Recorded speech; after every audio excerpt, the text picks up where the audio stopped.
Gusto ko sana bago umuwi ang mga kabataang nakikinig sa akin ay maiwan sa kanila ang aral ng Diyos kung papaano sila magkakaroon ng magandang kinabukasan. Alam kong hindi magtatagal ang mga magulang na sa ngayon ay kumukupkup sa inyo. Bukas makalawa ay aalis sila sa mundong ito. At sa panahong iyon, kayong mag-isa ang magdadala ng pasanin ng inyong buhay. Kaya't ngayon pa, maaga pa, paghandaan ninyo kung paano kayo titindig pagdating ng panahong iyon. Sino ho ang pinapangakuan ng Diyos ng maunlad na kinabukasan, magandang kinabukasan sa hani ng mga anak?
Pakinggan ninyo ang aral ng Diyos sa Efeso 6:1 hanggang 3.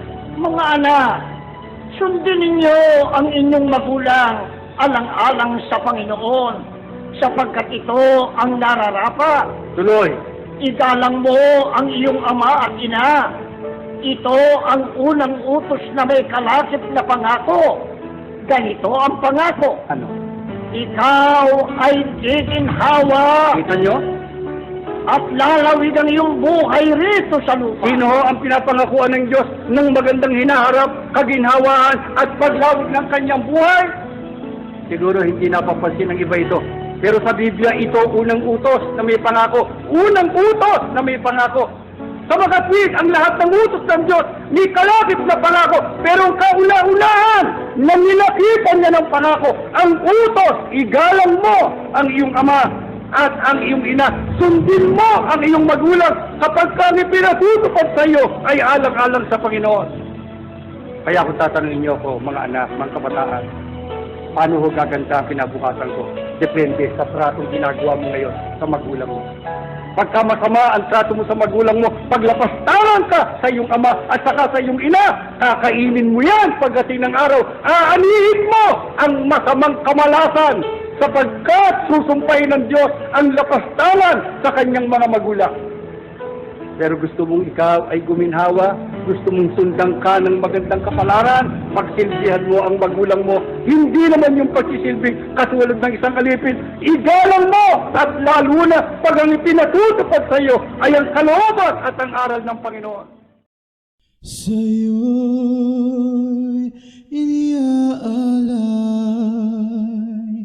ang aking lakas at buhay upang maglingkod sa'yo, O Diyos, na nagbabagong buhay.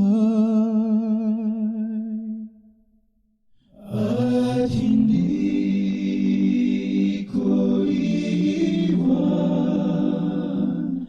ang iglesia mo, mahal. Tungkulin kong tinanggap, di ko babayaan.